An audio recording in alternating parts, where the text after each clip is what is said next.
In this video, you're gonna learn the exact tactics to use in your home service industry to completely dominate your market. We're gonna be talking about how AI is changing the game, what ad platforms are actually working, and I'm going to be interviewing and talking to Logan Sandell, who's kind of the king of school when it comes to the blue collar industry. So it's gonna be a long conversation. We talk about a lot of topics, everything from recruiting, increasing demand, and there's some tactics around Facebook that I've never heard before. Without any further delay, let's jump into the interview. So like the classic thing is like, well, you're running ads. And it's like, well, we're B2B national. We're not business to consumer local. Right. And we've already built the brand. Like we don't, ads work very well if you're good at what you do. But most of these guys just have no clue. And then they don't build the brand first. So that's like my favorite comment. My favorite comment is like, you're running paid ads. It's like, well, we're a totally different business than you. Yeah. That tells me all I need to know. Yeah. So what's kind of like the core fundamentals of kind of like what you talked about? So like for me, it's like raise prices when you hit capacity, make profit, don't try to be on this growth treadmill. What's kind of like the core fundamentals for you? Is it like don't spend money on ads or what? No, yes, definitely. I think anybody like sub $1 million, we're trying to teach them like how to build a little bit of social proof first before you drive people inbound. You know, it's like me, like you would have never had me here if I didn't have brand, right? Yeah. Like, so you're not going to convert anybody if you don't have the social proof backing before you advertise, whether it's paid, whether it's hangers, whether it's whatever, you know, people finding out that their brand of landscaping, hardscaping exists. You know, you want them to have that social proof first. That's like one of the things that we preach. You know, I would be very similar. You know, I think that's when, you know, we got in the DMs was when I swiped up on the thing about like the stop just buying a whole bunch of stuff you can't afford because you think that's growing. You know, that's one of the biggest things for us too, is I think everybody in home service sees some of these like social media landscapers and they think that that's growth, like you know, getting better equipment or like doing crazy reels. You know, we're like trying to get guys to do like the core business things instead of like the internet type things that people might not be making money. So we're aggressive in the same foundation of like, stop adding people to your team that you can't support. Stop buying a bunch of stuff just because you think that that's how you grow, you know, because it's dude's ego. You know, they're like, well, if I have 3 trucks, everybody in my town looks at me like I'm a better business owner than if I have 1. But like they might, you know, the guy with 1 truck might be doing 500K in rev, but taking home 200, you know, where the guy with 3 trucks is doing $1 million, but taking home nothing and on credit cards. So we're the same way with that, is like, you know, buckle that down first. And for me, it's like, I think the biggest lever is like, obviously demand outpacing supply. And that's what we really like. That's probably my core thing, is like, it's like a Daniel Presley, I believe he's from London. Like his oversubscribed principle, like the book that he just released, like that's really like the philosophy that I run under too. And I really like him because of that, and Alex as well. So like we're really hard on that, like trying to get demand to outpace supply. And then if we have that, we can raise those prices, and it becomes unfair to operate when you have margin to work with. You know, it's like us sending all of our guys Christmas gifts. It costs us like 15 grand. Like I could have bought a watch with that, but like, why would you do that when you can continue to build the brand? So we want them to have the margin to be able to operate unfairly, almost, is really like what we're trying to get to. So define building a brand for a local business, right? Like, so for you run ads, you're national. I understand elements. We do both do content, but for the business owners doing $500,000, $1 million, when you say build a brand so that you can have the higher prices, et cetera, what does that mean to them? So for me, it's like, we can't have like 5 Google reviews. Like, I mean, you could go out and clean garages for a month straight, even though you're a lawn care company, and get to 100 probably, right? And then you at least have something to leverage, right? So I think it's just looking cohesive, and I can go in depth on this, like looking cohesive, like from the outside in, right? Where if I leave a hanger at your house to do something for you, like exterior lighting, you know, when you Google me, there's a bunch of stuff that's going to come up. My face, our family, our story, you know, that type of stuff. And getting that, like that could, you know, you could do that in 14 days. That's not hard. And it doesn't take thousands of dollars. So just really getting like the outside in presence looking good, like the reviews, the face on the page, introducing yourself, who you are, what you do, where you service. You know, there's guys that apply for our stuff and we Google them, we can't even find them. It's like, well, that's your first problem. So we're showing them how to do that correctly. Because guys, you know, as simple as getting reviews, they don't feel like they like, well, should I ask that person for a review? Like you have to kind of tell them yes and how to do it, you know, so they feel confident doing it. So we'll do that. And then the other thing is just like actually being involved in your community is a big thing for us too. Like, you know, we have guys that do like free Christmas tree pickups. You know, we had a guy last year in Minnesota. He picked up like 42 trees, and it led him to like 140K worth of like signed design and build install work the next season. Well, they're slow in the winter. They're not doing anything. It took 4 hours to pick up those trees, like $20 in fuel, 140, 130 grand worth of signed work. And, you know, the biggest thing too is the signed work is not what I'm going for. It's the customers financing your brand, right? Where you get the review, the testimonial video, you know, maybe they take a picture like this with me and they post it in that Facebook group of all the moms. You know, we have a guy in upstate New York who just did this the last week, like 4 different Facebook groups. One of them got like 190 likes. Like, those are all people finding out that you exist that now might pay you because they see you in a nice Facebook group of all the other moms. And that allows you to start the snowball, right, of rolling down the hill. So we're trying to teach them all that. Like, go get your reviews, get all your online presence set up. Here's how to do it. Here's how to do it if you know, don't have all these big projects to advertise. You know, get testimonials with customers. You know, we have them, and that's literally why 90% of people pay us. They go, yeah, those made me feel way more comfortable. I'm like, maybe we have them for your business too. You know, like, when I'm sure you see it when you go to their social, like, you don't even know who they are at all. Like, they're, let alone speaking with customers or pictures with customers. I mean, look at the, you know, the car dealerships or the power sports dealerships or realtors. They're always posting with their customers, with the sold, with the happy sign. And it's like, home service is no different. And then the other thing is there's guys trying to sell, you know, $50,000 projects, and like, think about something else. Like, think if you're going to spend 50 grand on like a jewelry, like a ring for your lady, like, how are they going to treat you at that ring place? Much different than sending a QuickBooks estimate at, you know, 2 a.m. with no contacts, no context attached, no reviews, no video, you know, none of that. So we're really teaching them like that, like how to operate like with social proof, and just doing a lot of little things, like, you know, setting up like in-person, you know, coffee shop events where, you know, the first 30 people in the coffee shop that has 20,000 followers in your town get a free coffee. You know, and all they do is like take a picture and post it on social media of you. So now they're 200, 500, 1,000 followers now know you exist in the town and can pay you. So, you know, that, if that makes sense, you know, and we have one guy, you know, if people watch this back, his name is Ryder Ress from Ress Outdoor Services in Wisconsin. If you go to his Facebook, you'll see exactly what I mean. Like, he's partnering with like the local dog rescue, you know, the local like bird sanctuary, and doing really cool stuff with them. And they got 100,000 followers, you know, the local bird sanctuary, and now people find out he exists and he helps the community. It's a win-win for everybody. So like that type of stuff, if that makes sense. Very cool. So take me back a little bit. Like, when you started your business, what was that industry? And talk me through kind of the beginning phases of leading up to what you have now. Do you mean this business specifically, blue collar? No, even before that. No, when I was way back? Yeah, way back. So I was like 14. I picked up a bunch of sticks in the neighborhood. I'm from rural Minnesota, a town of 1,600 people. You know, started like anybody does. I was like riding my bike to Girl Scout camp to like wash dishes, and I was making like $8 an hour or something. And then I ended up getting like a $50 yard cleanup before I could drive. And I was like, well, that's way more money than spending, you know, 10 hours washing dishes. Maybe I'd do this. And a big part of that was my dad. He wanted to do like lake weed removal because we grew up on like a nasty lake in southern Minnesota. So that's where we started. And for him, he had a full-time job, and we maybe did like 5 to 10 jobs a summer. So maybe like $3,000 in revenue, you know, not high at all. And I was helping him do that when I was like 16, 17. And then, you know, he's just older, and it's not fun to start a home, like lake weed removal when you're, you know, 45, 50. So I was would just that be like skimming the top, or like no, that's the edges? Like, that's like cutting grass in the water. Got it. Literally. It's like all the weeds that come up on the store. Got it. And in southern Minnesota, if you've been there, the lakes are nasty. Like it's literally like the DNR allows you to do 2,500 square feet. So it's a 50 by 50, and you mow the dang lawn and you take them out of there. Wow. So, and this is a great service. Like, everybody wants it. Everybody that lives on the lake has money. Is it every like month you do it? So it depends how much money they have and how clean they want it, right? So like, you can do one-offs for parties. You can do reoccurring. Like, we sold a package of 3 for the summer.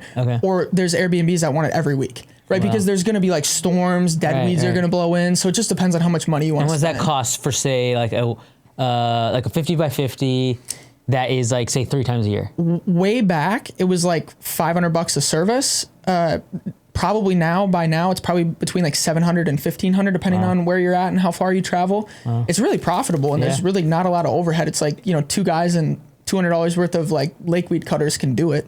And then you have to gather all the stuff that got. Yeah, that's the worst part. Okay, cool. So he started that business. Did you work with him in that business? Yeah, I was working with him, and you know, again, it was more of just like a side thing. You know, maybe a couple of clients this summer, you know, we'd go do after work. Like, you know, when he got off at 5, I'd go help him, and we did it. And then I got to the point when I went to college, when I was like 17, 18, that I just said like, hey, I want to start like my own thing, like get into like landscaping and maybe do lake weed removal. Like, do you want me to keep that name? Because he just wasn't doing, you know, like it was just like for fun, you know? And I was like, do you want me to keep that name? You want me to start a separate thing? Cause I'm going to go all in, like, and go hard. And he was like, no, you can take that name, you know, it's not really going anywhere right now. So I ran with that, which is Lakeshore Potential. And we did lake weed removal, landscape, hardscape, and we kind of just ascended as well. You know, and one of the big things with lake weed removal is it's like, it's a profitable lead magnet. You know, like every person on the lake, they're going to say yes to $500 to $1,000 service. You know, it's a super easy service to sell very quickly, you know, and then you service them for 2 years. And then when they need $100,000 worth of, you know, excavation. Yeah. Anything, you know, landscape, hardscape, you know, full path, you know, down to the lake in Minnesota, you know, they already know you, they already trust you.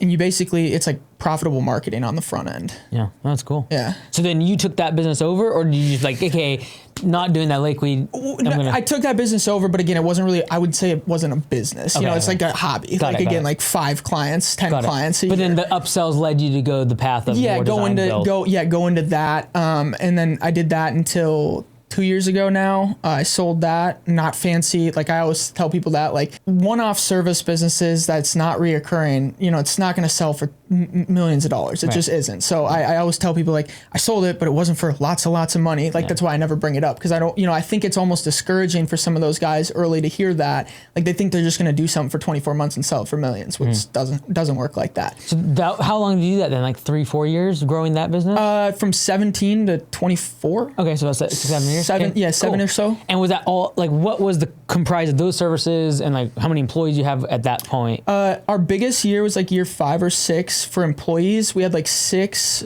to 8. Okay. We had like 2 like part-time. But the last 2 years we had like 2 to 4, and we were again just very profitable. Like I remember 3 crews, 2. Okay, yeah, 2 and a mix of 1 depending on where we're at in the season. If everybody worked together, if it was like an $80,000 wall or something, and again just very profitable. That's really the big thing. Like I wasn't like a 30 million a year top line guy. We're just running at like I remember 1 year like I can't remember. There's like maybe 3 years before we did like 400 or 500K, but we took home like 250. So just like, you know, and for most guys in America, that's a pretty good life. You know, that more than just the stress of, you know, a million top line and looking good, but taking home nothing. So that's really where we were at. Cool. So you sold that. That was a couple years ago. And then there's a bit of a gap there before you started the business Accelerator.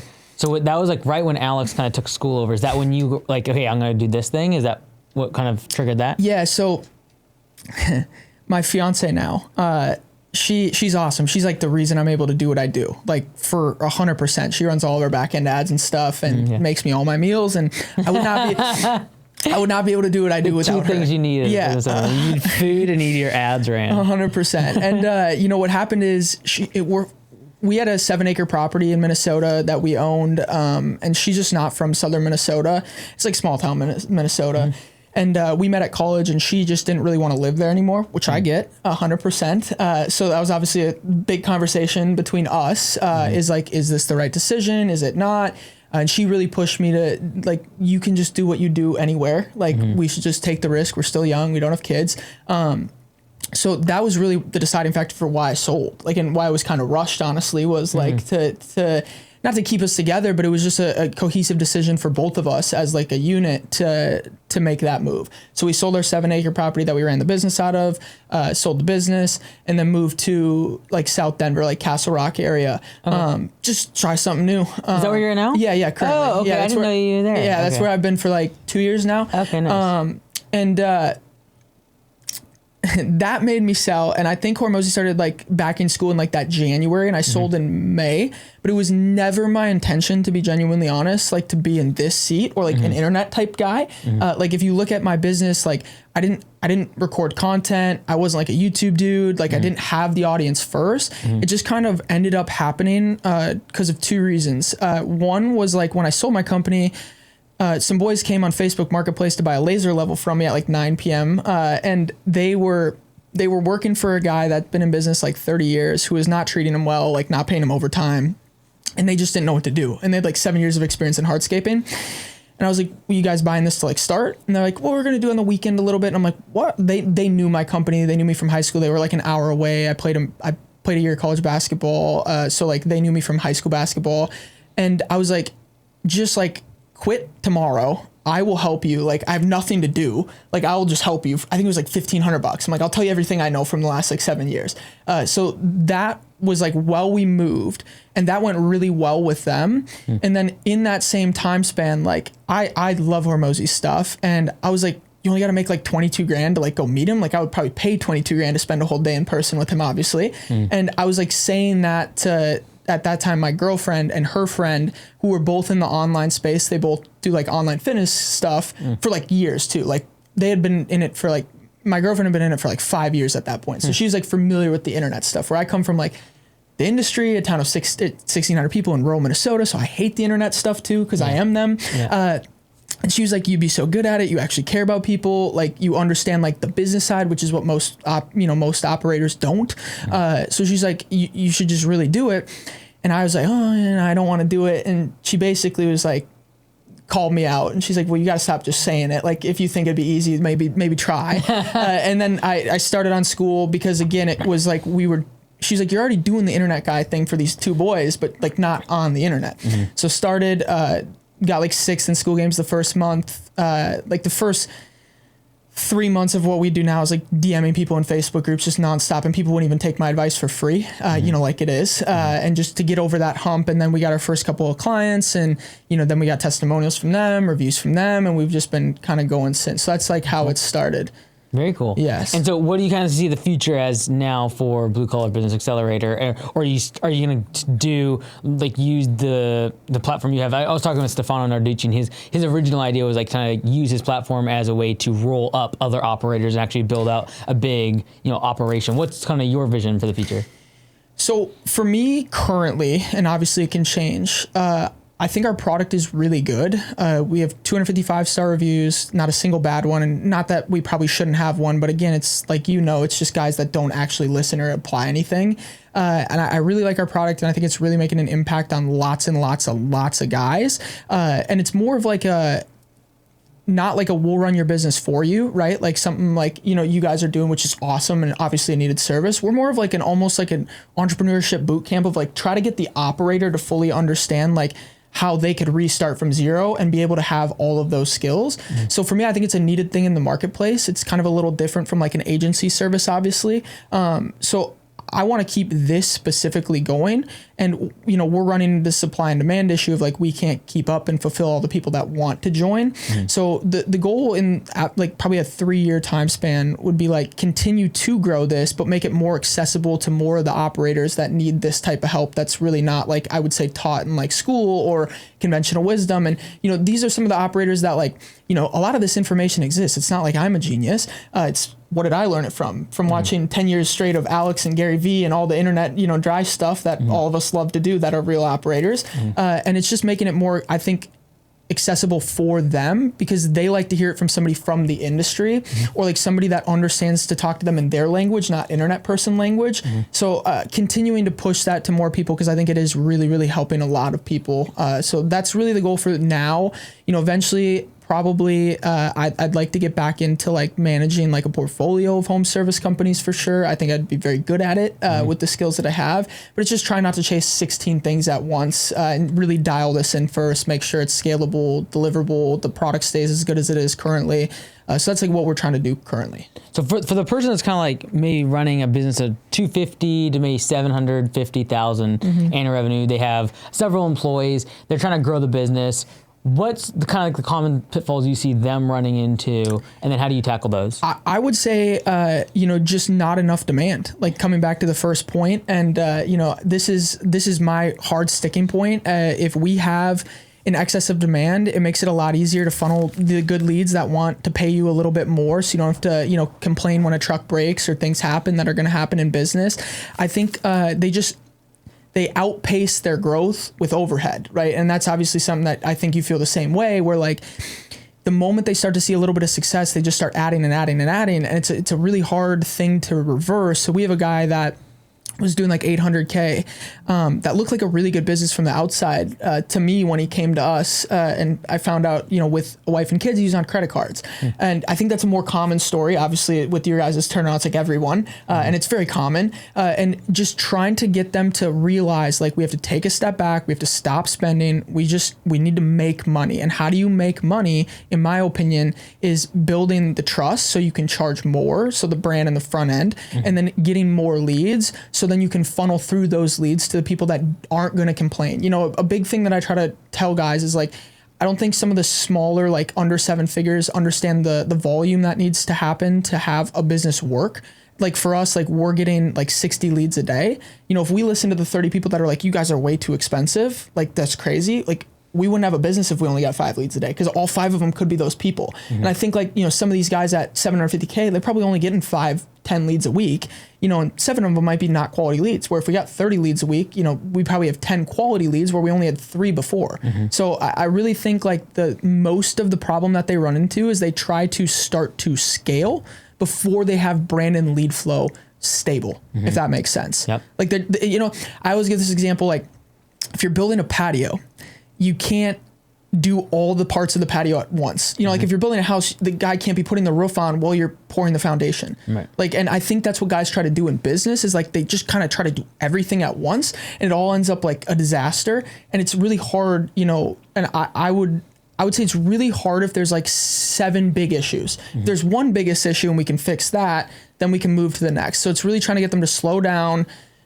get the demand to be stable, right? And we don't need a bajillion leads, but we need the demand to be stable, because it's really hard when it's like this. And the other thing is this, obviously below $1 million, everybody feels very unstable. Well, it's because their inputs are unstable, or however you say that. It's like going to the gym. You go to the gym for a month, you don't go for a month, you go for 3 weeks, you don't go for 8 weeks. You're never really going to make any real progress. And I think the moment under $1 million that guys start to get busy because they don't have a team built, they go back into like just the job site 24/7. Well, then everything else that they've probably been doing to get the business to start going up lacks. And then they hit this nasty trough again. So I think it's like, I would say like roundabout answer is like more demand and stabilizing inputs. I would say like, just getting people to have stable inputs into the business side of things, and that's like the Hormozy thing. If you're under 100K, a month, it's like spend 4 hours a day on outreach. Well, most of these guys are doing 20K a month and they don't do any outreach, or anything to build the lead flow tranche of things. And I feel like it's really hard to add people to a team or add processes if you don't know when your bills are going to be paid, because you don't have customers wanting to pay you. Yeah. So I think it's trying to like do everything at once, as I would say, is like the biggest problem under $1 million. So assuming like the person that's trying to build the roof, they're like, I do want to build a bigger business. What are the key indicators that tell you or allows them to be like, yes, I can take it to the next level. I can go ahead and buy another truck. I can add more crews. What's the indicators they should be looking for where they're like, yes, I get the check mark. I can actually do this, do it properly and sustainably? So for me, it is like, it almost should become apparent. And I probably need to get like an X and O for this, right? Like a number metric that's trackable, but I want it to become apparent that we need to add somebody. Like, you are almost drowning. That's how I built Blue Collar, is like, when I start to drown, it's like, okay, now it's time to add the next piece to the team. And I think like, if it was like the first week I was busy and I started to add team members, we'd be in a much different spot right now. So I think it should become apparent, number one, and try to just have the stable inbound of like, we know that we're out 3 months. I always tell guys, like, we have guys that are out a year.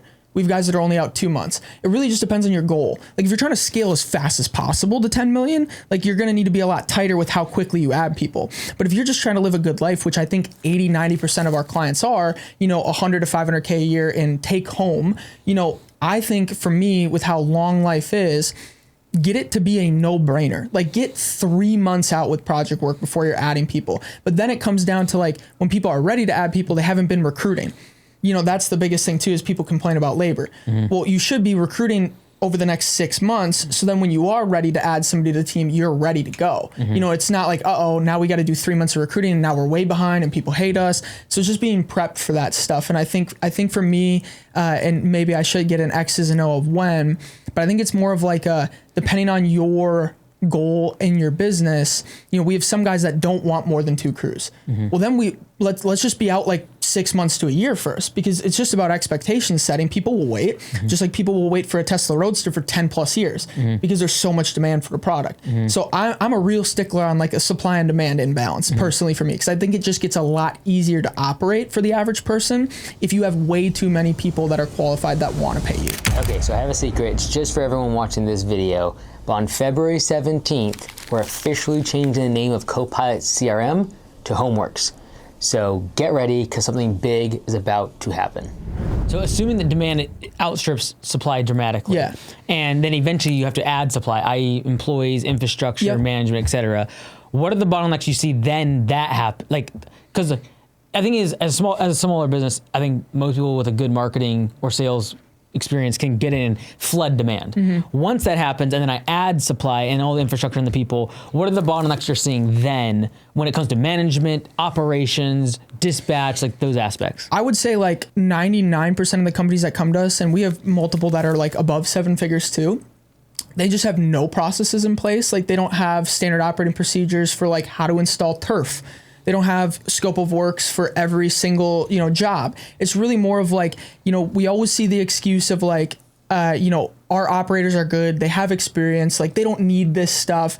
They do. I would say that's like the biggest bottleneck is guys just getting over that like pride hump of like, it's going to take time to like sit down and get this process in order to have that. So like, one of our guys, and we're not sponsored by Company Cam, but uses Company Cam for all their SOPs, their, all of that. Like just adding that, I would say is like the biggest bottleneck once that happens, because for you to get off a job site, there has to be exact order and direction. And I would say that's like the biggest excuse is like, oh, that takes time, or like, our guys don't need that. But then there's always issues. Well, they need that. A good one that I like to bring it back to is like, we all know how to drive. Like, how to drive a vehicle. Well, why is there a stop sign, a stoplight? Why is there lines in a parking lot? Well, it's because it's going to mitigate 80% of disasters. There's still going to be accidents, and there's still going to be questions that might have to go to, a foreman or a GM or an owner or, somebody in that management position. But we're going to mitigate all those, inefficiencies and 80% of screw ups because there's actually operating procedures for what needs to happen.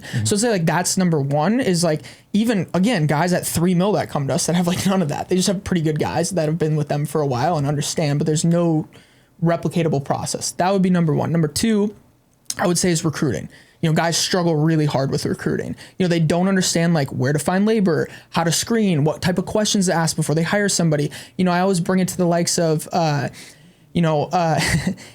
if you talk to 100 women before you find your wife, there's probably the best chance that you find the best lady that fits for both of you, right? If you talk to 2, probably a good chance you guys hate each other. It's the same thing with these guys. Like they'll throw up like a we're hiring. They hire the first guy that like drives a truck and talks to them okay. It's like they don't ask any questions. Like if like they don't ask like, do you see yourself moving in the next 5 years? And the guy goes, yeah, my fiance wants to move back to Tennessee, next week. You're like, why are you applying here? But if they don't ask that, you run into this turnover issue. So I would say like recruiting and then like the hiring and the onboarding. I don't think many guys in home service are very skilled at that. Cause again, I don't think many guys in home service come from like business or HR or recruiting. So I just think they just say, I need more workers. They throw their hands up and they go, I can't find them, but they've done nothing to try. Like one small tip that we tell our guys to do is like careers page on the website, which nobody has. But then there's QR code that goes to that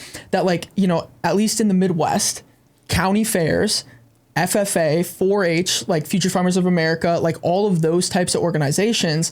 Like we have one guy who does a lot of like horse stuff, like horse waters, like riding arenas, like grading and stuff. Go to all of like the horse shows and hand those out to everybody and offer referral bonuses. You're going to get the best type of people in Minnesota, and just like guys are like, oh, that's a great idea. Well, if you did that for the last year, you'd probably have a whole list of people you can pull from to recruit. And that comes back to brand. Like, do you want to work for you or do you want to work for somebody who has no followers and no reviews? You want to work for you, and we have another guy that we just had happen where he goes, I got this like A-level lady. She's awesome. She's going to be our new office manager.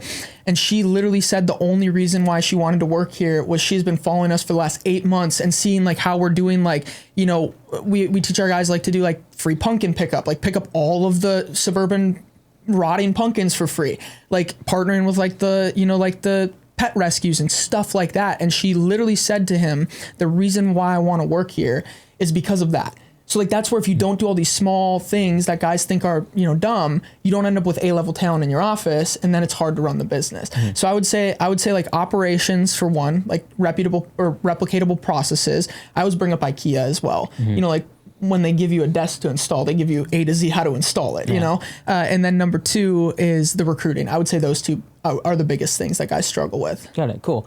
I would be shirking my duty if I didn't ask you one question. Yeah, please. So recently, Elon said that, hey, FSD, full self driving, will no longer be where you can buy it for one time for $8,000.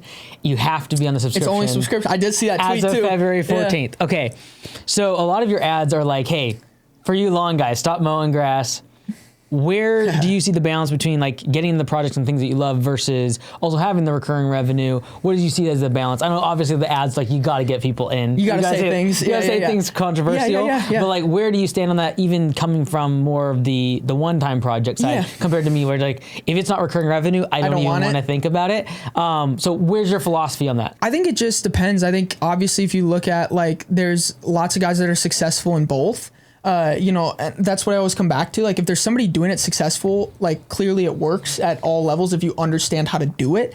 And I would say like our guys that come to us that do mowing and projects, like they're always like, should I drop mowing? It's pointless. Well, no, you shouldn't. You just should learn how to operate because it can be very profitable, as you know. And it's really like an entrepreneur and operating like deficiency. It's not that like mowing isn't good and it's not profitable. And I actually tell them like, hey, please, the reason that guys want to get rid of it is because they have a deficiency in operating. Like they're not good at recruiting, they're not good at processes, so it turns into a headache. And then they're selling way cheaper than they should and they make no money on it. I tell guys to keep it because again, for me, it's a profitable lead magnet. If you're good at reoccurring, whether it's, you know, maintenance, we have guys that, you know, do fertilizer, pest control, like anything that's reoccurring, if you're good at it, should be the profitable lead magnet into those higher ticket items, right? So like I always tell guys, if you're good at operating, you should keep that. And I think a healthy business, a mix of both isn't a bad thing. And you know, I'm sure, and I don't know if you guys do any like bigger design and build, but I'm sure you have referral partners that you hand those off to, you know, and if you're good at what you do, you can sell those for 5 or 10%, and that goes straight to your, straight to your company's bottom line. So you can grow more on the reoccurring side if you want. So I would say like, I don't look down on it at all. It's just everybody's ego. They want to go from $2,000 project to $50,000 project, and that gets guys in the door, right? And you know, it's like it's like the, you know, you might need like the broccoli, but you got to wrap it in like chocolate, right? You know, and I don't think that it's a bad thing at all. I think it's actually the best thing you can do if you're good at operating. But sometimes for guys that aren't super good at operating or don't want a big business, maybe the better decision for them is just 2 crews, $1 million top line, and taking home $300K in projects, right? That's like a simple life. You know, there's not a whole lot of headache. There's not a whole lot of invoicing or routing or, you know, it's just, I think it depends on your goal as the entrepreneur. Like we have one guy in Minnesota who I love. He does $600K roughly. He employs his dad and one other guy, and he takes home like $280,000 on projects. Like that's a pretty good life for most Americans, right? And it depends. Like if you're trying to go super big and scalable, like reoccurring is obviously a great way to do that because you don't have to continue to sell and sell and sell, because that is the hard part about projects, and that is why landscape and hardscape like install or anything like we have deck builders and stuff, it is harder because when we sell that customer that $50,000 project, we got to go find another one to replace them all the time. We don't get to keep them for the next 10 years if we're good at what we do. And that's where the brand part comes into play, because like otherwise you don't have that lead that is consistently there after the project. Yeah. So I agree. I don't think that there's any dismerit or however you want to say that. I spelled my, hang on. I spelled my logo wrong. Okay. This is, I want to talk about this. I wish I would have left it. I think guys in business care about the wrong things. We were doing $40,000 a month in business consulting with business spelt wrong in our logo. And that's like, so what I'm trying to say is, how do you spell it? I don't even know. I don't know. Dylan did this one. But like, I think the I was wrong. I was going quick. I logo generated it when we started. And it's like, that's like the whole philosophy that we run on, is like, you're worried about the small things that don't matter. Like guys at 300K are worried about like what one of their service pages on their website says, like, oh, I don't know if I would have said it that way, you know, instead of going out and getting customers. But just to back about, I'm not smart with the words. I spelled business wrong. You don't have to be smart. You just have to take the right action and be a good human being. But yeah, sorry, roundabout way. No, it's awesome, man. I think that a lot of the the project and the build guys a lot of times get into it for passion and then realize that like the passion is fine, but eventually that will end if they don't have the numbers, they don't have the actual operations and the chops on the business side. So I appreciate you really offering it to those individuals, because sometimes they won't listen to me. Yeah. They're like, oh, little mower guy over there doesn't know what he's talking about. So I appreciate everything you're doing for the industry. I honestly think, you know, what you guys do is harder. You manage more people. You have to route all the things efficiently. You have to do all that. It's not that hard to go do a one-off $30,000 patio. You know, honestly, like it's just two different skill sets, I would say, right? Like, and I agree. People should listen to this. Like, look at the operation. Clearly know what you're doing. Doesn't matter if you mow lawns, right? And that's where I think it's just a different life, you know. And they'll say that because they don't understand how to do it. What made, you know, I know you told me this in the hallway, but like why you decided to go the franchise route was people would listen to you actually and do the things. Like what is something that would maybe like be helpful for people to hear about getting people to do what you want them to do and communicating? I would say this would be helpful from like an operator standpoint too. Like, you know, if you're managing your first 5 people, what can you do to create like the culture or the, you know, the environment to get people to actually listen to what you're asking them to do? You know, and this comes from like me asking selfishly, but also as like an operator, if you're managing 5 people, like what are some things that you've learned managing this many people about getting people to actually implement what you're asking? Like maybe like a company policy for a landscaper or a lawn care guy. Yeah, like there's a couple things. So the first is being consistent. And so everyone has a baked in inherent mistrust for everything. And it's becoming more so even with AI, because now we have to like, we can't even just assess something. We have to just like, okay, is that even true? Yeah. And so we all have this baked in desire to pick apart whatever we see and find the flaws. It's human nature, but it's becoming more and more because we can't even trust the things we see now on a screen. And so I think when people get hired, when you have customers, when you have partners, when you have vendors, whatever, and you have a relationship with someone, there's this heightened level of trust that has to be, you have to bridge that chasm. And the only way to bridge that chasm is to consistently do the same actions and be consistently exactly what you say you are. And so that's why I think like employees are always the best gauge of whether or not an entrepreneur is actually telling the truth. It's because like they know the back end. They know what's happening. They know what decisions are being made. They know who is getting, who is the beneficiary of the decisions being made, and like what the actual North Star of the business is, not just like the stated mission on the wall. And so I think consistency to the mission is the most important, and then creating frameworks that make it easy for people to conceptualize the roadmap to that mission. And so if it's like, well, I want to become a $3 million business, it's like, okay, great.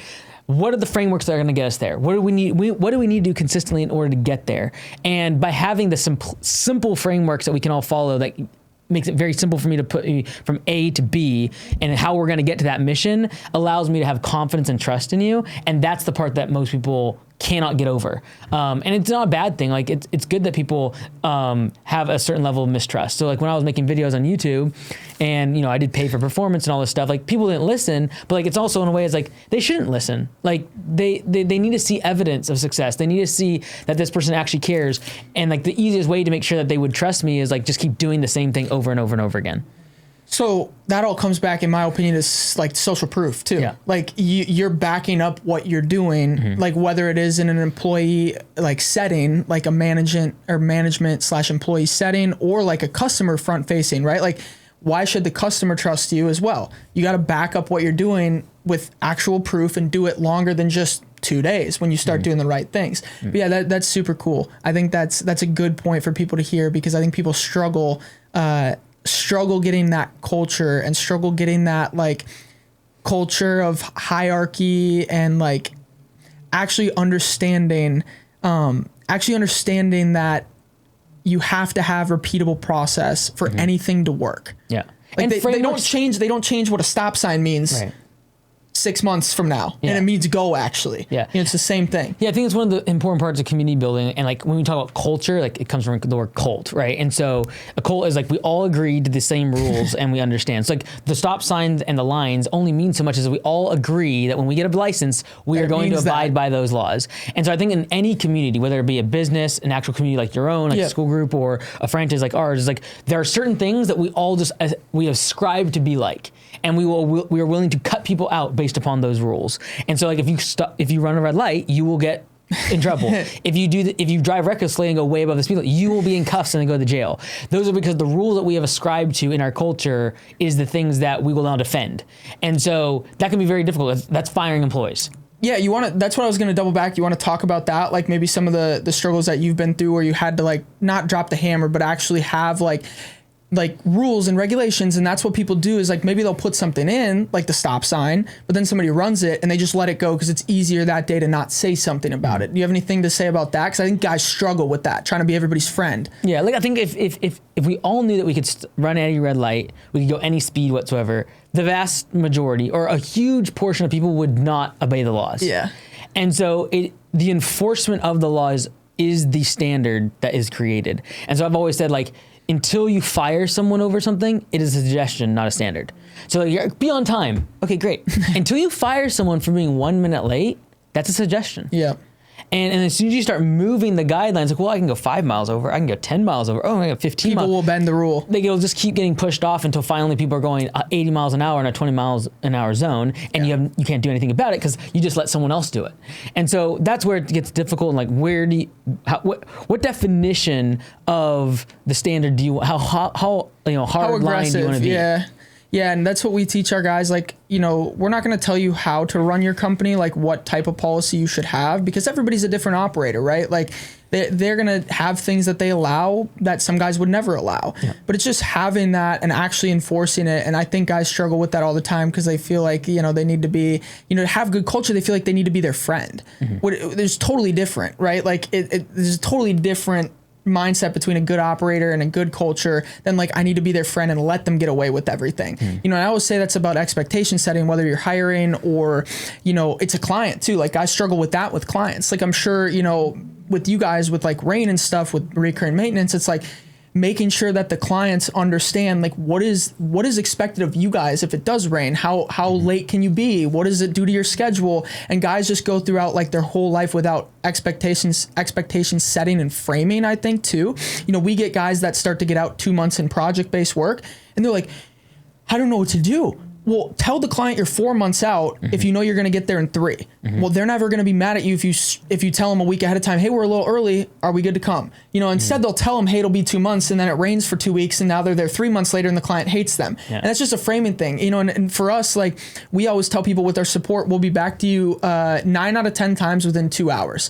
Like, and we always beat that. They're happy with us. Now, if we told people we'll be back to you in 60 seconds, they would hate us. And it's just and I think guys struggle with that massively, and I think it comes back to the same thing with like the, setting the rules and expectations framing before they come in, so they know that like, Mike's not going to be my friend, he's going to create a good culture and it will be a friendly workplace. Like he has to enforce the rules. It doesn't mean Mike hates me. It doesn't mean Logan hates me, but you have to set expectations before they come on board. Like I always tell guys that when they're interviewing people, like they're not setting any expectations for what this company looks like. And like, that's why it's impossible for you to keep employees. Yeah.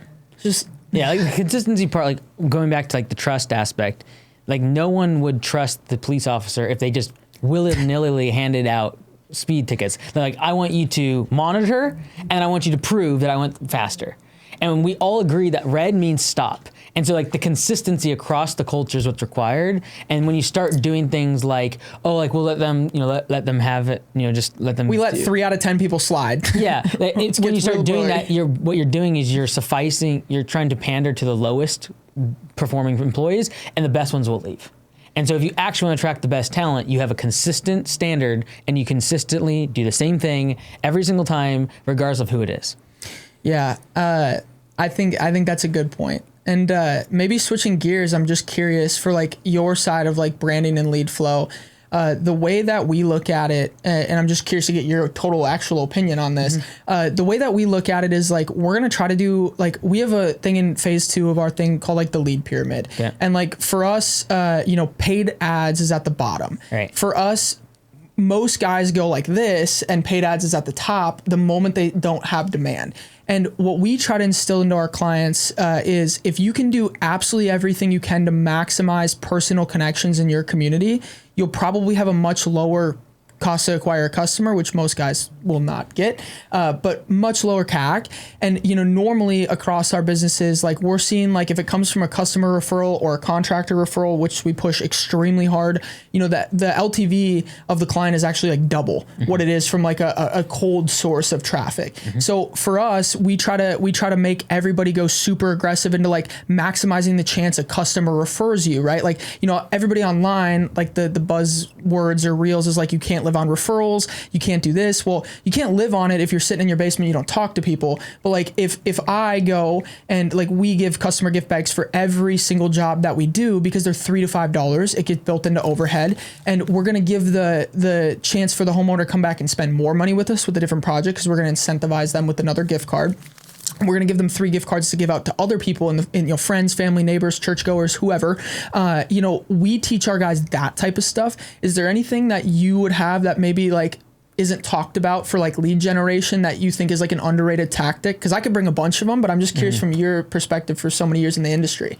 Yeah, like I think every single lead channel or way to get customers works. 100% of them. All marketing works. It's just a function of like, have you done enough of the reps to actually split test it, understand which works slightly better than others? Yeah. So for example, I always use the example of like our door hangers. So when we first started doing door hangers, about 1 out of 500 would convert. And we now have it at 1 out of 100. But that 5x difference came over the course of 23 variations. Yep. Everything from like, okay, where's the QR code go? Should it be with a write down, or should it be a form? Should we ask for payment information? Should we give them a price? Should we slash that price out and put a lower price? Like all these little things came as a result of just keep testing and improving it until finally you wake up one day and it's 5 times better. Do you think, and I would say like, that's why I always tell guys like small business is hard. Like I would say anything under like 3 mil, because there's just not normally for the average operator enough volume to be able to test and get to that, right? Like I think that's why it's so hard when guys are at 200K, 500K, 700K, is they've never done any bit of volume in marketing to understand what actually works. I always tell guys too, like the door hangers, they work for us amazingly well as well. And, guys will do door hangers in year 2 before they have their brand. Like maybe they have like a crappy website, maybe like 3 reviews. They put the wrong things on the door hanger. They do 200 of them. They don't get a job and they go, door hangers suck. And then they never go back to it. And I think that's why, like, in my opinion, like in the trades, it's extremely hard to get over that hump to get to a bigger, like to understand like acquisition channels and marketing, because they just get such negative reinforcement so quick from some of the marketing things. Like you said, like the way that we explain it too in our group is, just like you said, all marketing works. That's why marketing is marketing, and it exists, and it's a real thing you can get a degree in. It works. The way we like to explain it to guys that normally makes sense is like, if you have a casino and there's 10 slot machines, right? 1 slot machine, you put $1 in, you get 3 out. 1, you put $1 in, you get 10 out. 1, you put $1 in, you get 33 out. Well, why would you not jam the one that you put $1 in and you get 33 out? And most guys never get there because they only do like they try one thing and it doesn't work right away in the first 10 minutes. And then they just like are like, oh, my market's bad. So is there anything you can speak to with that? With like, I think like the size of business, sometimes like anything under probably 3 mil is sometimes it's a little harder mentally for guys as like smaller operators to get over that. Like I might have to spend some money to learn some things. They'll spend 80 grand on a truck that they can't afford. But if they spent 80 grand to learn marketing, they'd be in a much better position. Yeah, like I think of every single marketing channel is kind of like a pond. And if you go fishing in any pond as a newbie, like, yes, you can cast in and might get lucky. and you might go to 5 different ponds. And yes, one of them you like cast in and you're just catching fish. And so what are you going to do? You're probably just going to focus on that one, and all the other 4 ones are bad. What you didn't realize is that you were casting in the wrong spot. You didn't know how to do it. You didn't know what time of day. You didn't know if you go over the bulrushes, that's where all the fish are at. Like the person that's been there for 5 years and been fishing every single day understands that. And so the only thing that really keeps you from making any of those other 4 channels work is just asking the person that's been doing it for so long. I'm like, yo, what do you know? Where do I cast? When do I cast? What bait's working right now? And then you'll be able to make all 4 of those channels work. And that's why I say like all 5 of those ponds have fish. The timing might be different. The bait might be different. How often I cast, what kind of fly rod I use. Like all these things would be just variables to what makes a bad marketing channel really good. And so when it comes to business, it's just like, oh, this doesn't work, or like this service doesn't work. It's like, well, if someone else is doing it at all, if there's someone fishing for that pond making money, if they're pulling in fish all the time, they're doing something different than you, and you just got to figure out what it is. And so it's equivalent of like going to the gym and expecting like after the first day that you're gonna muscles. Like we all conceptually just know know, like that will not work. Yeah. And so you're not going to run your Facebook ad and be good at it. And the problem is sometimes when you do run something for the first time, like you do door hangers for the first time, and you like 1 out of 20, and then like that becomes the bar. And it's like, no, like you lucked out. Yeah. And you will need to now generate skills, which is far greater propensity towards success if having the skill versus luck.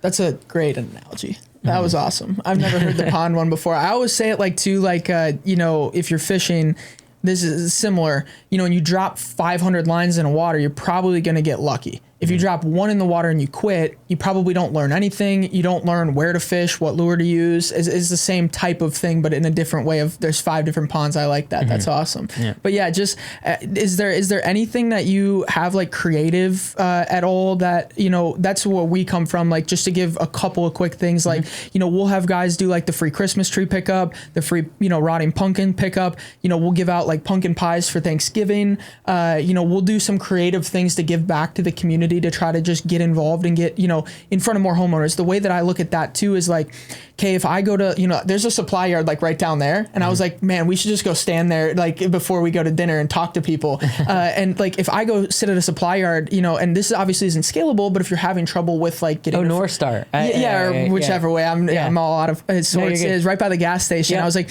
you know, if we go stand there and we talk to 5 people that come through in an hour, I can almost guarantee I get one of them to pay us. And that's where I feel like, you know, people should think about marketing, you know, even for, you know, lawn maintenance. It's like, well, homeowners that can afford to pay you need to know you exist. Right. And I think a lot of guys just spend a lot of time behind the computer, not doing anything to make people know they exist and just staying to themselves. And we always teach guys, like, anything you can do to get in front of those people, you have to do. You never know what connection is going to come from. Like when I'm at the gas station, there was a guy in bibs and I was about to start talking to him, you know, because you never know like who that guy knows. You never know who he'll connect you to. Is there anything like creative wise that you've seen work that you could give away? Yeah, like the biggest thing we're focused on right now is before I even spend $1 on marketing, there's so many boxes that need to be checked. And so I see people go to marketing, whether it be, like, I look at marketing as like, if you're going to go out and give free pies, if you're going to do something for free, I still see it as a marketing cost. It's definitely still a cost, yeah. And so before that even gets crossed, I think that 90% of people are not doing all the other basics, because like those tactics is what everyone's looking for. It's like, okay, can I do the free Christmas thing? Can I go to the pet, what was it? The pet, like the rescue place. Rescue place. Yeah. Like, those are all great. Yeah. I agree. Same thing with running Facebook ads, running Google ads. Like they're all great good, tactics. Yeah. I think 90% of people don't do all the basics before that without spending $1. Like, is every estimate that you send out followed up on? Like they've already asked you for an estimate.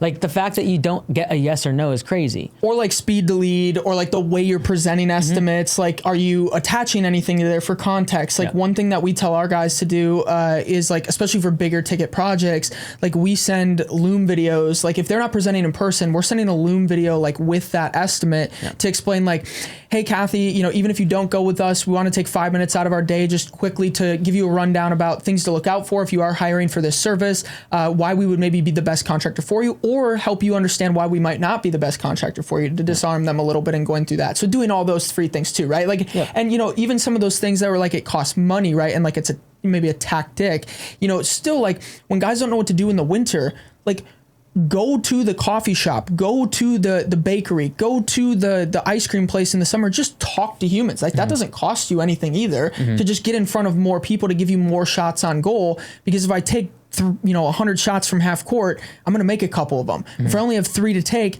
I might get bent out of shape that they don't want to go with me. You know, that's another big thing is like, especially for project-based work, is like when they don't have enough lead, like they get 3 and the 3 they're really excited about. It's like their first $30,000 patios. And then the customer goes, man, I just think you're really too expensive. And then all 3 say the same thing. And the operator gets so discouraged because it's like your heart's ripped out of you when you're really excited to finally have a lead for that, or, you know, more leads, and your heart gets ripped out. So, you know, we don't ask people to spend until they have the budget and we're profitable and we can do that with some of those unique, or, you know, more unique ways to get in front of and, you know, personal connection with people. But yeah, is there anything else you would say to that? Like, you know, following up on the estimate for sure. Like we're always telling people, like, you know, go through those quarterly, and you might say even more, you know, if we hit them 7 times previous and they hadn't said no, you know, follow with the testimonial of 2 customers that look like them, or the same type of project, you know, with the same objection too. Like we're going that level of personalization of like, you know, if the lady was talking about, you know, the reason she's objecting is because, you know, it's price. Like, we're going to send her 2 ladies for the same type of project that say it in the video. Like, we weren't sure if we were going to go with Logan. It was really expensive, but thank God we did. He was amazing. His team was great. We were very happy with the project. Like, we're going to send that exact objection that should be written down in your notes so you can funnel that person. Is there anything else that you would say, like, to do free before you go to anything like that? Yeah, so I kind of look at like 3 different levels. You have essentially cold traffic, and that's where a lot of people go to do community outreach, ads, etc. Like, that's the person who's never heard about you and you're trying to get in front of them. And then we talked about the person that basically has an estimate in their inbox and you're not following up with them. That's probably the warmest lead you can go after. But there's that middle gap, and that is your entire contact database that you've ever done service for, done an estimate for. They're sitting inside there. And for the vast majority of home service, we never talk to them. We either go after cold traffic or we follow up with the customers that have an estimate, and that's it. But the people that, like, your contact database is your gold mine. It's the thing that allows you to be able to eventually get off the drip of running money, spending any money on ads. Is so, like, my first location, like, we got to the point now where it's like we have 13,000 people in the database. A text message gets us 50 new jobs. There's never a time that we're like, oh, we gotta go spend money on ads, or like we're out of work. It's like, no, you just send a text message. Which are better leads too. Yeah, because they already. I have a card on file for them. Like, they already done business with me. I've done an estimate for them. They know, like, and trust me, and I have their credit card information.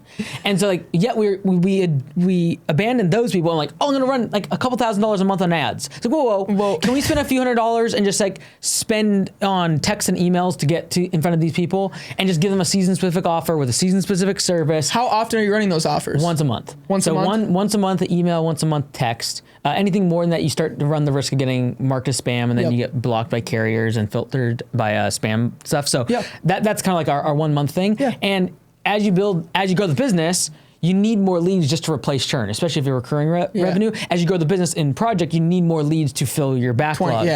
But you should also be getting enough leads that even if 70% say no, they came to you with a service saying, I need this. So you have this database of people that have actually come to you. They already know who you are and have at least said, I need services and I don't want to do it myself.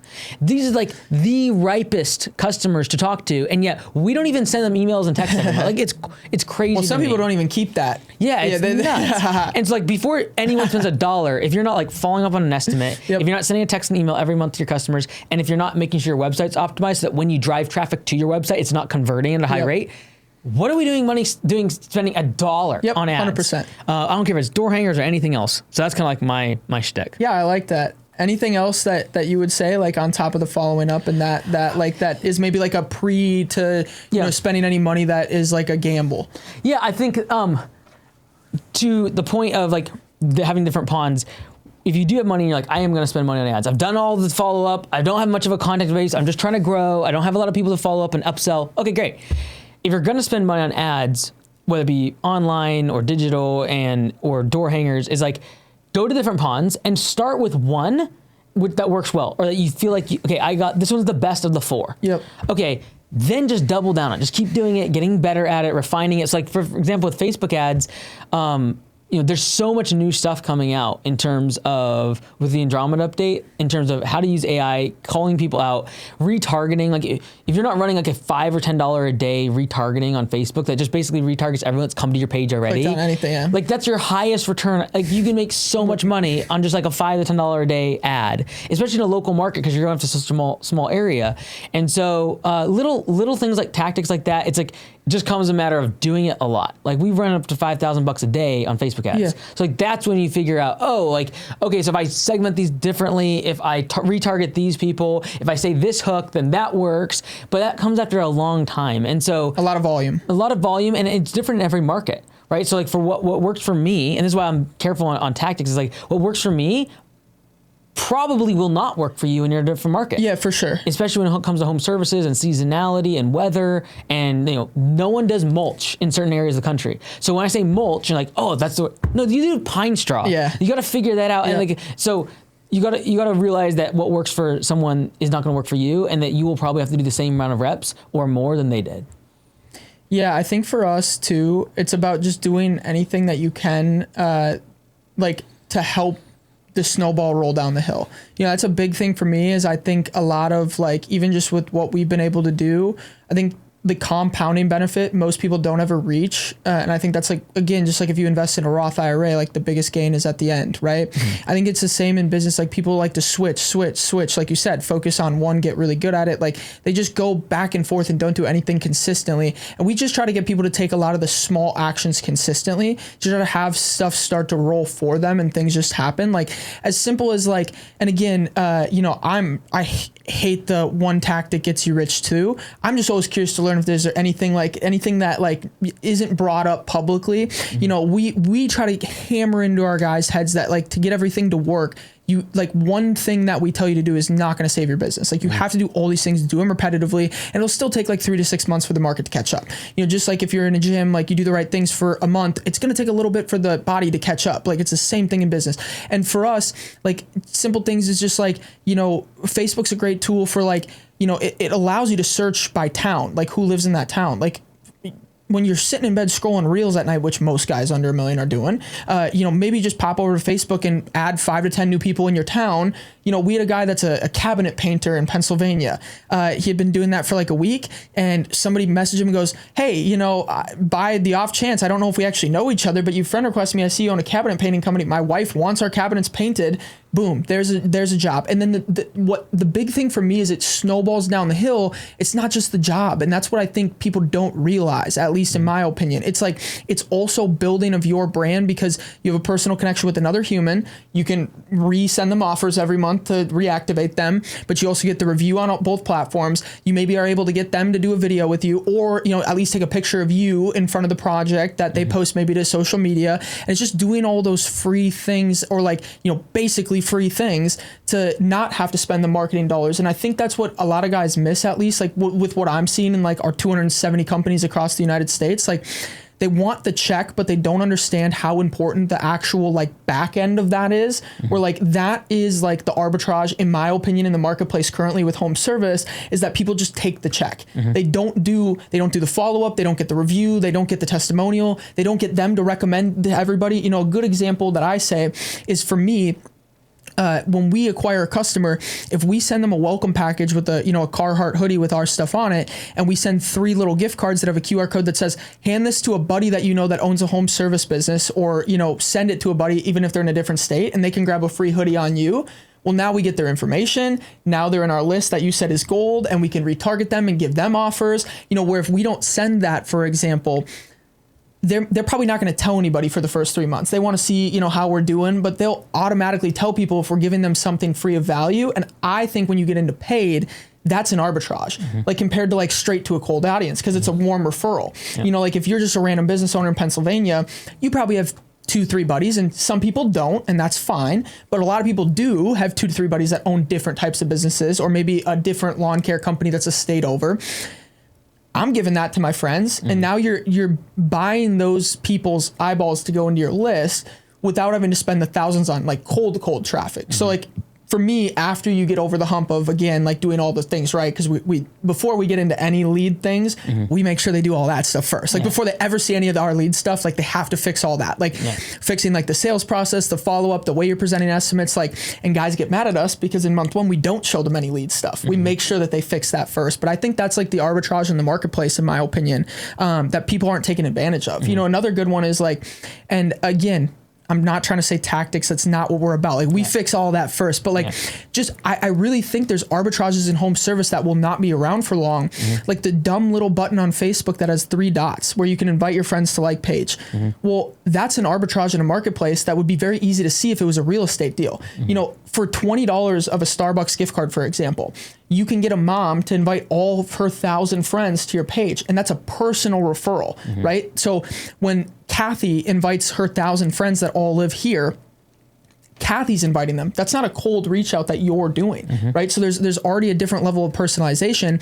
And to get in front of 1,000 people that live here, you know, with hand address mailers or something would cost you lots of money, where you can do that for $20, $30, and people will happily do that and be very happy, and it's a win-win for both. And I looked at it as like, you know, people should pay $500 to $1,000 for that, but homeowners are willing to gladly do it for $20 or maybe a half price mow or something, right? And I look for, in my opinion, like the arbitrages in marketplaces. And I think that one for me is a big one that who knows how long it'll last.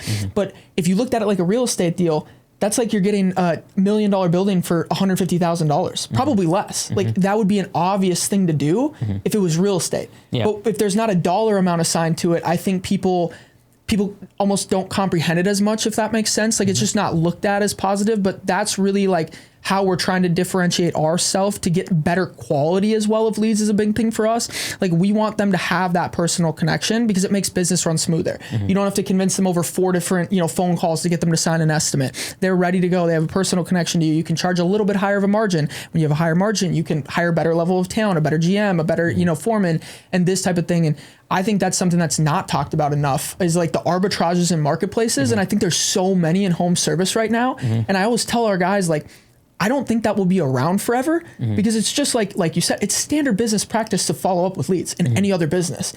That's an arbitrage in the marketplace because people aren't willing to do it. But I think there's other things that are arbitrages too that people just don't take advantage of because there's not a dollar amount assigned to them. Yeah, a couple other things right now like we see in trends is like obviously people are using AI a lot more for chats, as well as like when you go to Google and search, you're actually looking now at AI recommendations at the top, not necessarily seeing blue links.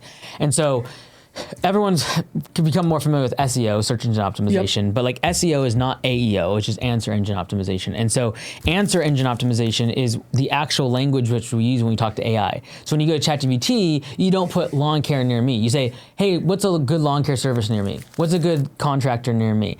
And so these are now questions that need to be answered on your webpage. And so in the past, you might have focused on keywords, which is like, okay, I want to have my city names, I want to have like what services I'm doing. But now having an FAQ section might actually be the highest leverage thing in terms of AEO, which is how much does it cost to get a my lawn mowed in XYZ County, right? Those are the type of things that now are going to be indexed from an AI engine.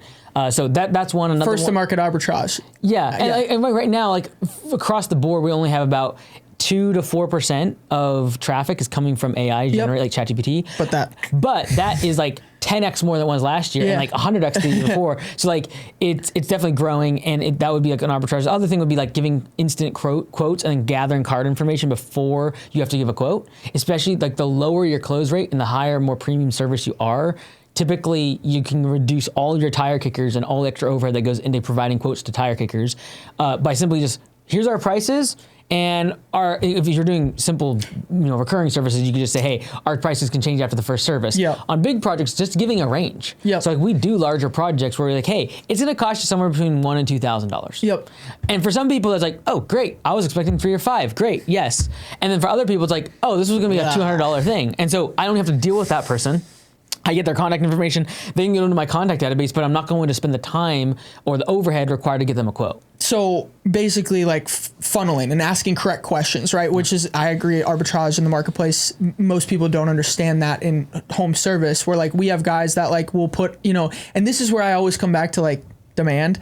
If demand outpaces supply, we can funnel really hard and we can add those questions. I think guys under a mill get like super hesitant because like, I want to talk to everybody. I want the chance to be able to sign them. And that's why we always try to get demand outpace supply. But like we have guys that ask like, the budget ranges on the projects, what is the timeline for this to get done for bigger, design and build? What is the timeline? We're marking, 1 to 2 weeks, a month plus, 3 months, flexible, and then also like, if you have too much, you can add like on a scale of 1 to 10, how important is quality versus price? 10 being quality is the most important, 0 being price is the most important. That's going to tell you a lot before you ever even spend time with that customer, especially if you are trying to niche into who is actually the ideal customer for this business to be able to run smoothly. So I think, for sure. Like, it's my favorite thing when guys just have like the contact form that has like none of that, or like it does, the biggest thing is like, it doesn't even go into their CRM. Like they have to like manually input back forth. They spend 3 hours at a computer every night doing that. I'm sure that grinds your gears. I would have to guess. But is anything else? I just think there's a lot of arbitrages in home service that, people don't exploit or see. Yeah, like I think everyone forgets that with home services, we don't have a storefront. Like we don't have a place where like a restaurant, it's very clear, like make it clean. You know, have a gym and it's like, we clean the thing like it's, because it's the only thing people care about. Yep. You get decent equipment, friendly people smile, and you clean the gym. So like when you have retail or you have physical spaces, it's very clear usually in terms of like make the storefront presentable. Yep. For home services, we don't usually have a storefront or even an office that people come into. And so our storefront is our website. And so the arbitrage is just making sure that when people show up there, that 1 out of 50 actually convert into a lead and not 1 out of 400. Like the fastest way to double the size of your business is just make sure that the percentage of people that get to your website is higher when they convert into a lead. So like when we That's a good point. We have home service web design, we've done over 1,000 sites now. And so the number one thing that we do every single time is like, does it load fast? Is it look good on a mobile device? And is the estimate request form above the fold? Like if you just do those three things, you will double your conversion rate. Therefore, double the number of leads you get. And you can drive traffic all day long to a sub shop that has the best sandwiches in the world. But if you drive traffic to it and like the sign is falling off, there's no light, it's dirty from the outside, no one's gonna go inside. And so you might have the best services in the world, the best work, you're like, we have the best quality. No one even comes inside your service because they go into your website and they can't even figure out how to submit a form. They gotta do a good, like if you just have your estimate request form being on a different page, like where you gotta go click like get free estimate and it goes to a different URL. If you have that versus just a form that actually looks like a form above the fold on the front of your website, 30% drop in conversion rate if you have it where they have to go to a different page. Little things like that is like it's like the basic stuff. It's not really like a brand new AI thing, but it's like if it doesn't have to be though. It's just the simple things, and that's what people miss. I do think the same thing, you know, and like I would say like, you know, that's our like phase one of like our 3-phase system is like fixing all of that. Like, you know, and we go as far as like, you know, the Facebook, like, you know, when you get to the Facebook, again, like sometimes I'll go to our guys' stuff before we start working with them. I'm like, I can't even tell what you do or where you do it. Like, how do you think that anybody's converting off this if you look at that like a landing page too, right? It's just another place that traffic goes. We're getting all of that fixed as well, because that is where you have to start before you go anywhere else, because it's just it's all the simple things, it's all the free things that can just completely change the lead flow and how the business looks, right? Because I think that was a great point to bring up. Like, we don't have the sub shop where we can present ourselves good. So like, you have to present yourself good anywhere that you show up online, but also like when you go do an estimate for a bigger project, like we got guys that are like, you know, they're in nasty, you know, ripped up shirts, and it's like, come on, like, come on. You got, like, it costs you $60 to get an embroidered collared shirt. Maybe we do that. Maybe that's like the cheapest. You could go clean a garage for $60. You got $60 to buy the shirt. And I think like that also just like is the storefront, like the communication in between the time the lead comes in and you try to sell them as well for the bigger projects. Like, I think that is also like your storefront. And that's where like, when you get into like one of our guys brought this up, like Hormozy's offer and differentiating things, you know, there's not a whole ton you can differentiate in a patio. Like, obviously like the way you do design, the materials you use. Yes. But I think again, like the arbitrage there is like, how many touch points do you have with the client before you go to sell them? How confident are they that you're the guy before you ask for a check or before you present the bid? And that, I think, doubles up with the storefront of like, you know, how confident do they feel that this is the sub shop for them? And that all goes into before you ask for that check. Since we don't have the place, most guys to come, like there's not a showroom. And making like what your unique selling proposition is really clear. And so even like we're redoing our site for Augusta, and it's like, how can we make sure we stand out from everyone else on the website? It's like, what's the 1 or 2 things that you can do that is different than everyone else? And like, I don't care if you're 15 years old, tell everyone you're 15. That's your competitive advantage. That is your unique selling proposition. And it's like, I still remember when I was young, first starting Augusta, I would have a blue, because I had heard, you know, white shirt, red tie, blue suit. I'm like, that's highest level of trust. Great. So I would put that in behind my truck, cab, and I would do estimates at the end of the day, and I would get changed into the suit.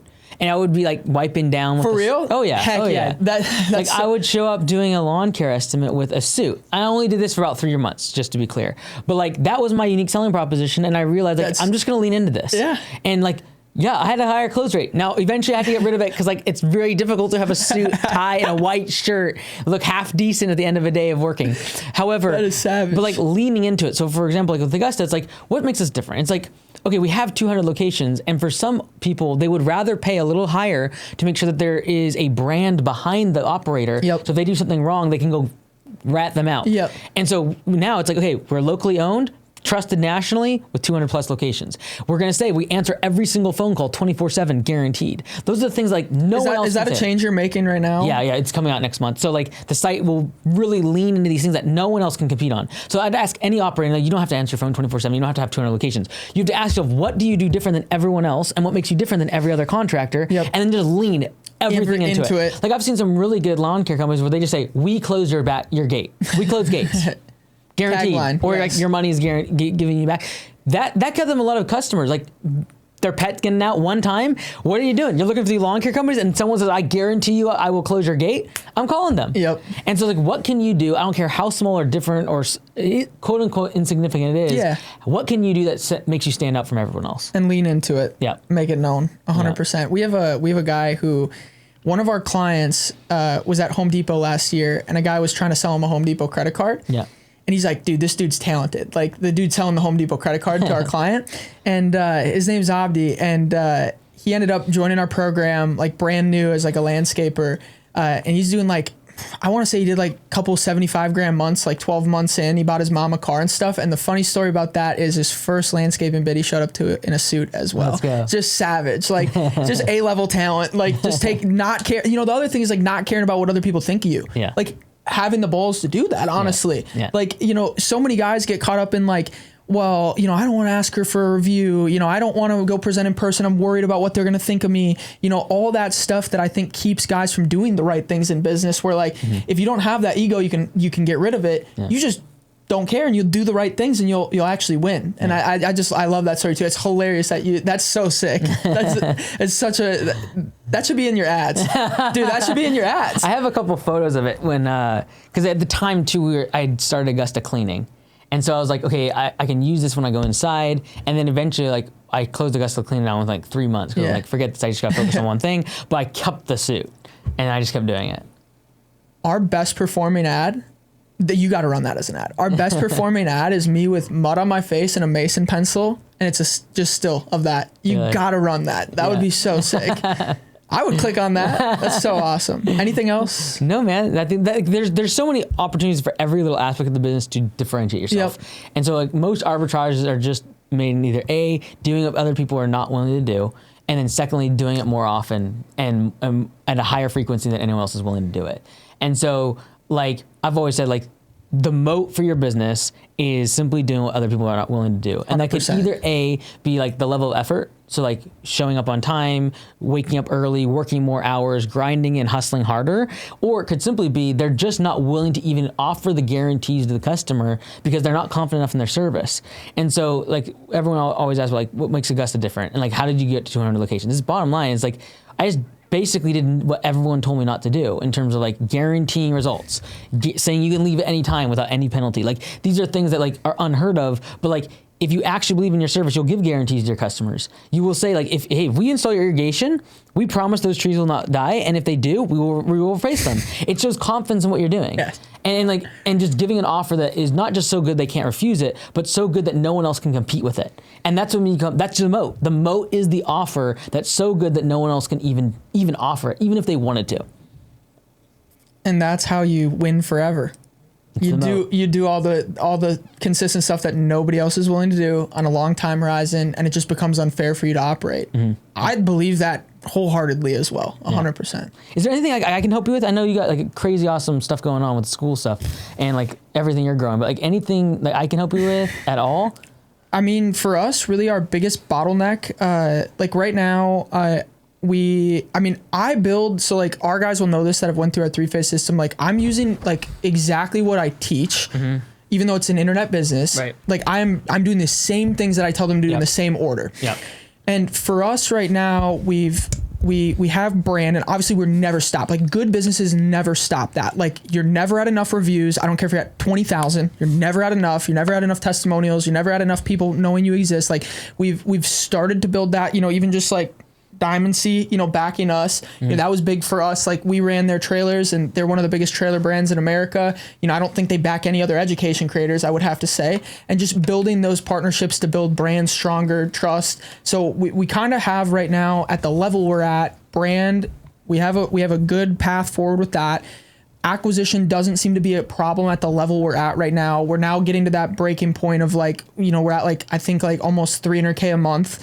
Obviously like it's education, it's very profitable.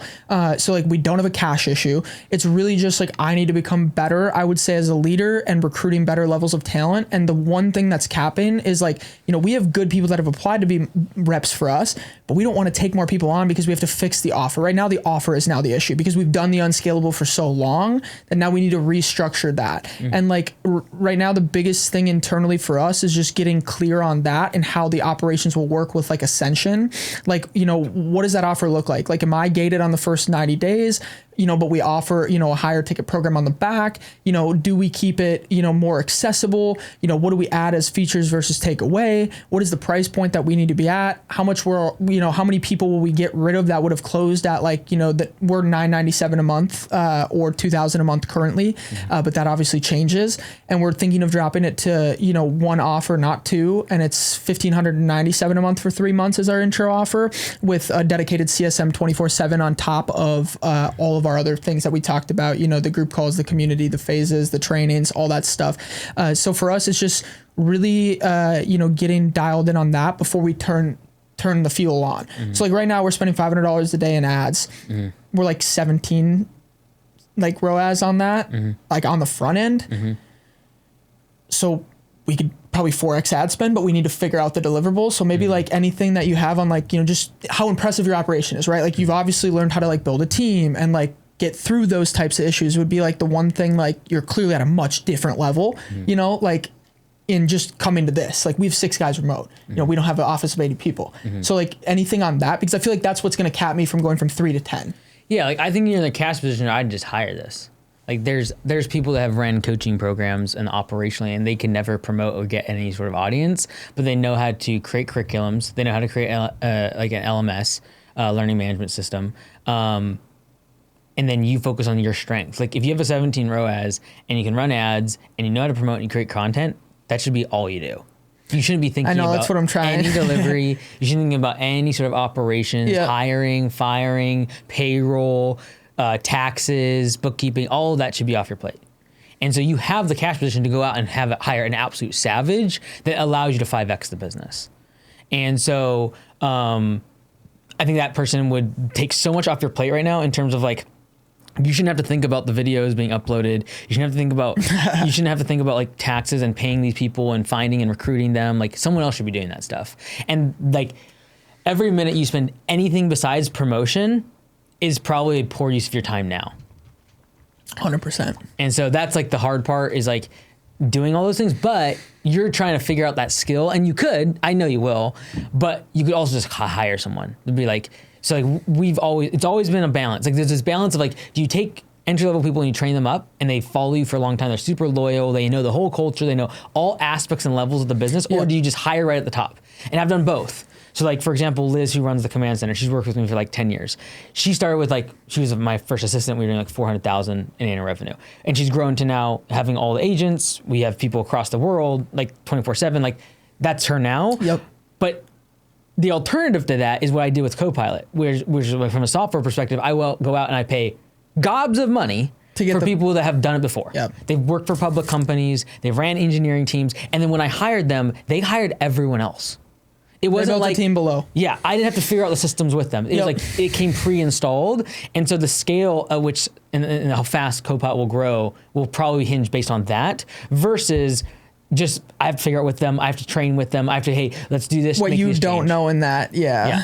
And there's pros and cons. Like I would say that Liz, for example, knows every single layer of the company. There's all aspects of how everything works, and so there's definitely inherent advantages there. But when you have the cash position that you have, that's when it's like, okay, let's just assume that you paid someone $250,000 a year. Yep. You get the best operator that will take every single admin and operational task off your plate, so you can just focus on promoting.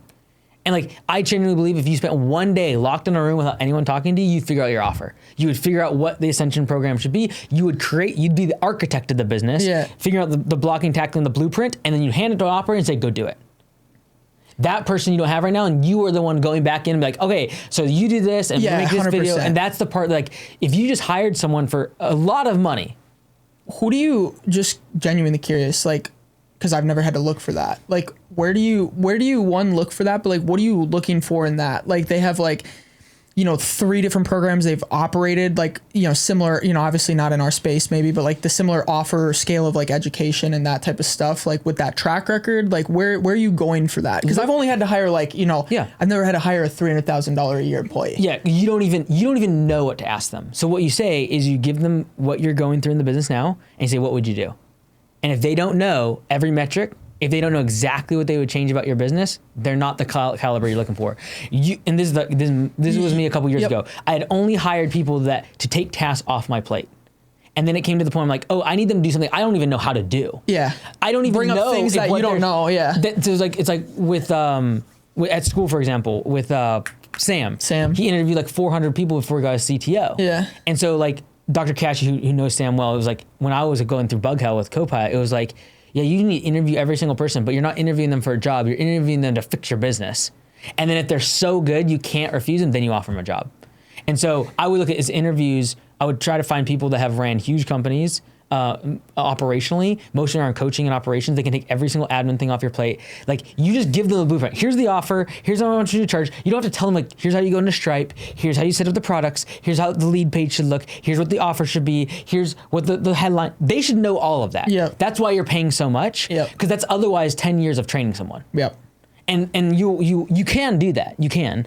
And it's very fulfilling to see someone grow up inside the organization and learn those skills and grow in how much they're making, and they make their 6 figures. Then you can make them more, and they get compensated really well. Cool.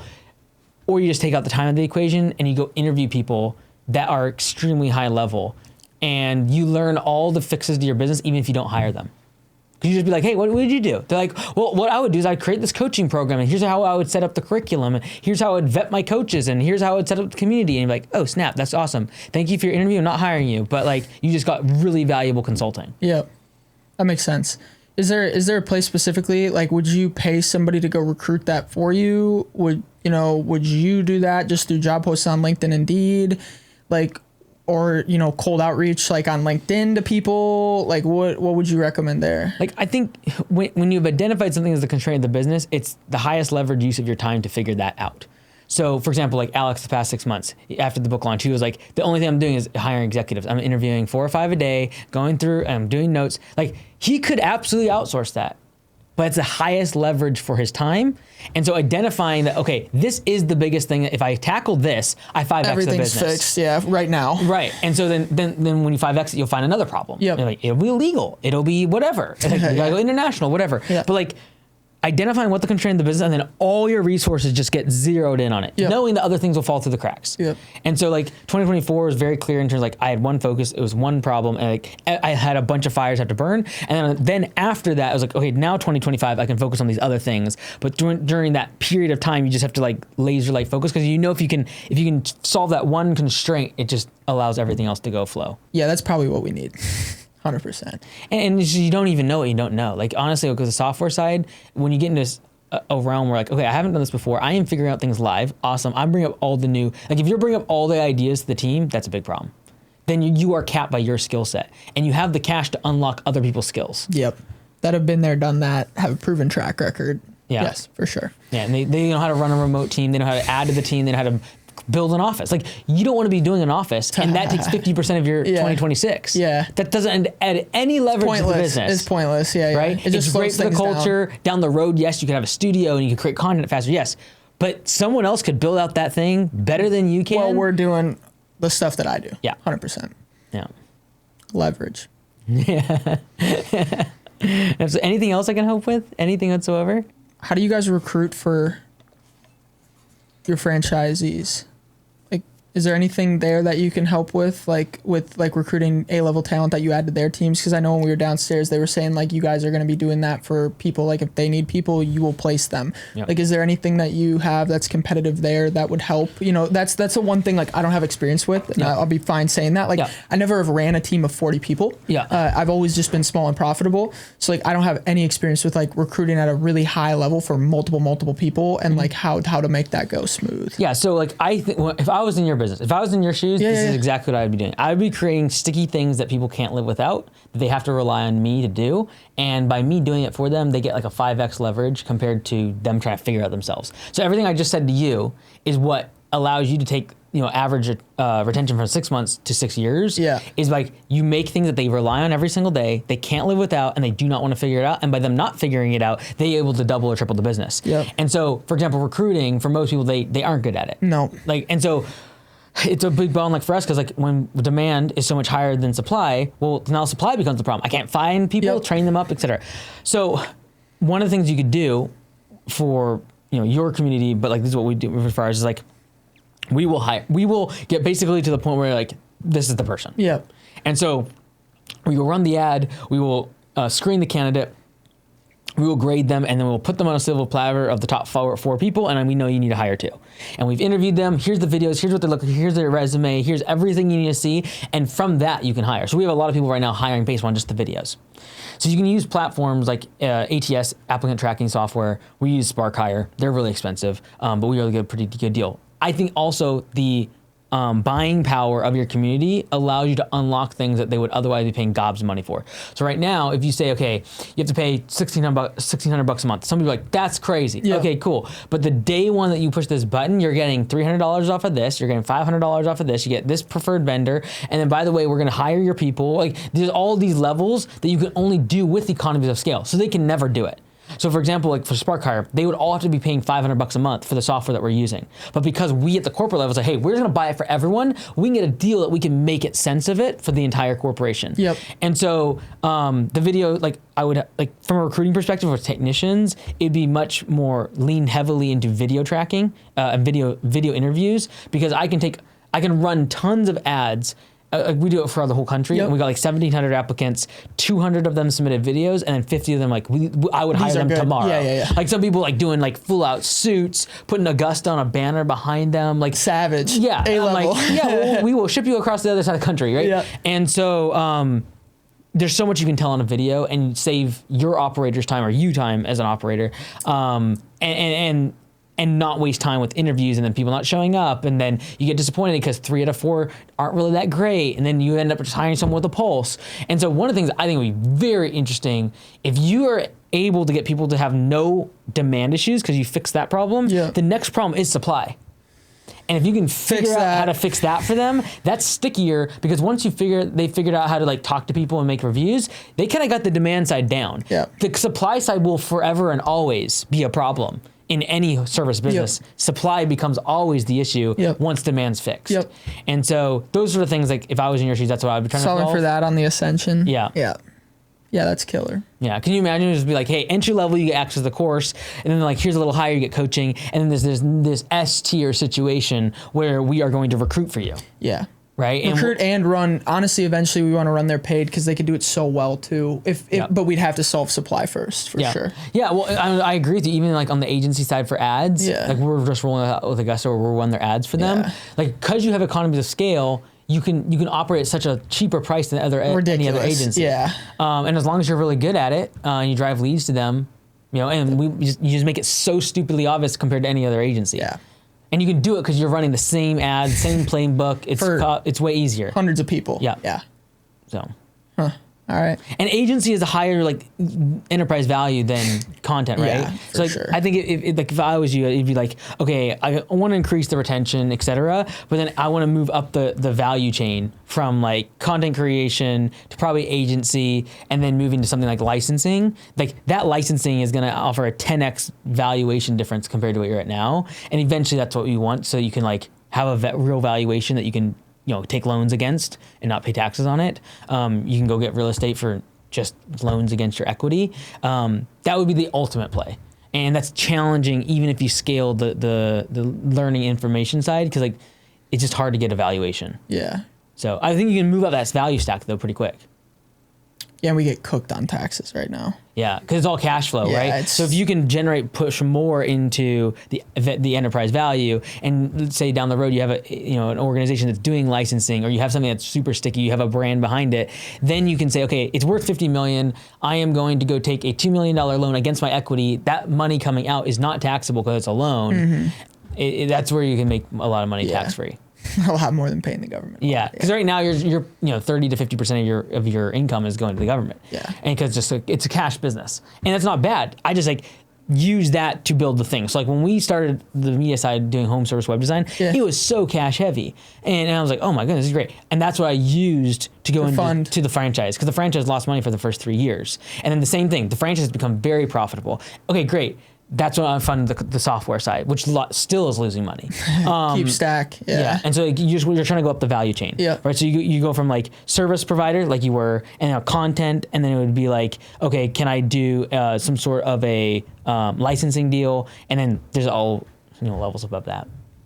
Are you getting into funding too for people? I can say that. Can I say that? Yeah, I can say it. Sorry, I just don't know when this will come out. So so we're announcing on Saturday. We're planning to, for the Augusta Nation only, basically allow them to get terms from us in terms of financing if they follow their systems. Because a regular, you can see everything. Yes, I can see everything, as well as I can judge them based upon their business model. Everything, instead of, hey, you need 2 solid years of tax returns that are really high profit. Yeah. Well, if you want an SBA loan, that means, okay, I get profitable, I finish this year out, decent profit, but I need 2 full years where I don't touch the business. Yeah. And I'm in profit mode and I'm not growing in order to have really 2 good. So, and I'm gonna pay a bunch of taxes in doing that just to get 2 solid tax returns that I can go to the SBA and be like, okay, now I'm ready to go get a $300,000 loan. So our hope is that we can say, okay, we're not gonna look at that. You have no collateral, you have no personal guarantee. We'll look at your financials of your current location and judge you on that and then give you money. So we're looking at that. That's sweet. Yeah, so we'll see. Heck yeah. Good stuff, man. Well, thanks for coming by. Appreciate it. Absolutely, dude.